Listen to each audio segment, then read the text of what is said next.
Assalamualaikum warahmatullahi wabarakatuh.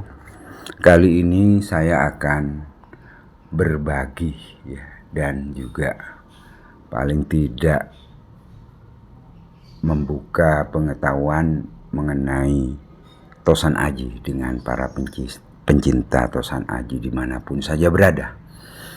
Ya, video ini saya buat siang hari dengan hanya bantuan pencahayaan sinar matahari.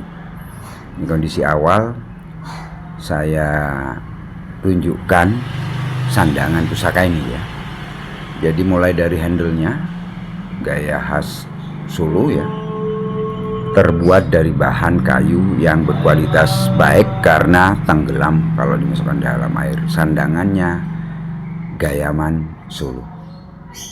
Video yang kedua ini adalah bagian-bagian dari keris pusaka yang menurut saya cukup sepuh ya. Pemirsa bisa melihat kondisi fisik dari pusaka ini. Panjang gonjonya itu 8 cm dan relatif kecil, baik sirah jejaknya bentuknya, kemudian bagian tengahnya. Ini videonya. Video ini saya buat di luar ruangan, langsung kena cahaya sinar matahari ya. Nah, saya shoot mulai dari sor-soran ya, tanpa pembesaran, terus ke tengah ya. Yang pemirsa sudah tahu semua bahwa ini adalah merupakan keris ya, Panji Nom atau Panji Nom. Perbedaannya dengan keris Jalak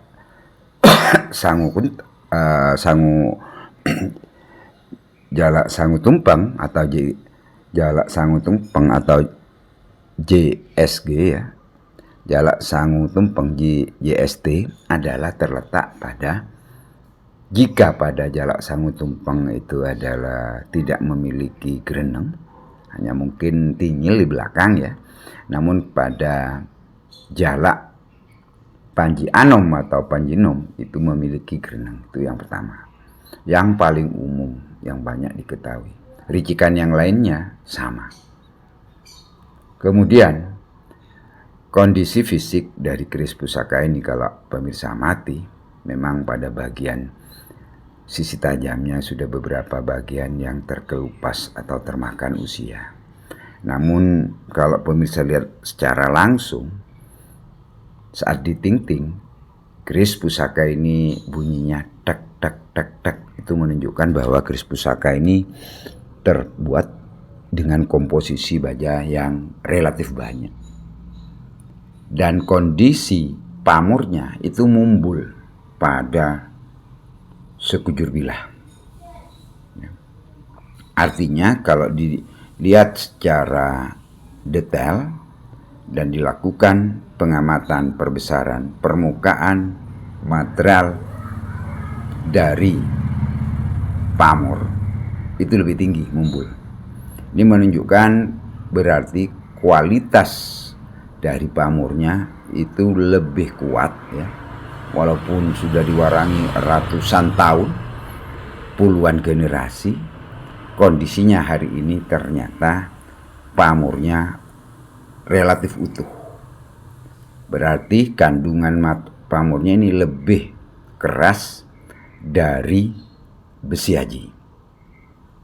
Kita lihat kondisi video ini saya perbesar 3,5 kali.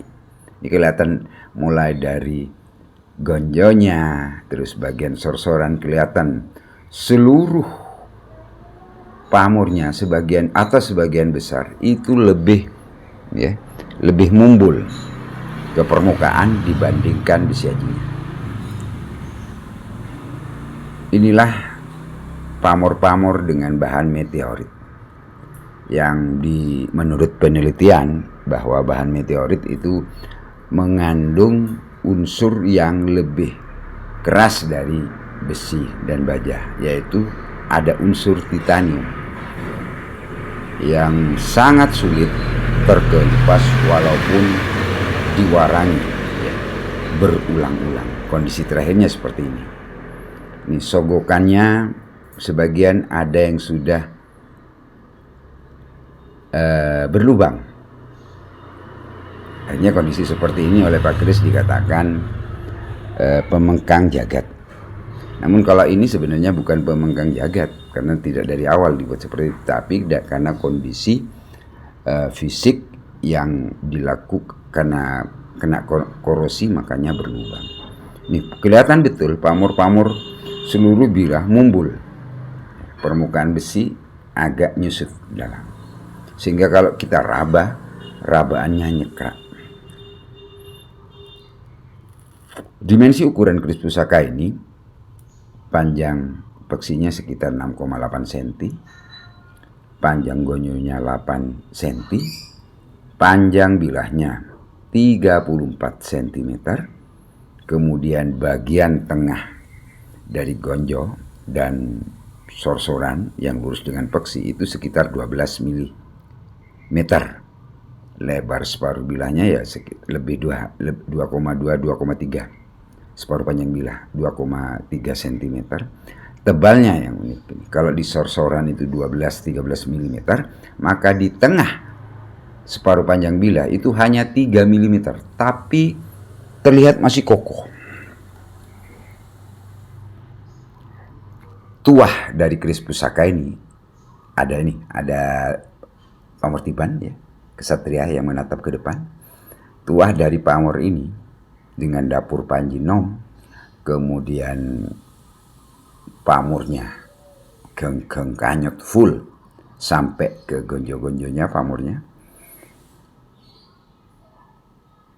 adalah diharapkan bagi pemilik pusaka ini tentunya memiliki jiwa kesatria. Kesatria sebagai pemimpin bangsa, negara, atau raja lah kalau zaman dahulu, atau adipati kalau di level kabupaten atau kadipaten, mudah bergaul ya. Itu ditimbulkan dari pamor ya, geng-geng kanyut yang tersebar merata, sehingga sebagai pemimpin dia bisa masuk ke lapisan-lapisan masyarakat mulai dari yang terbawah sampai ke pejabat elit.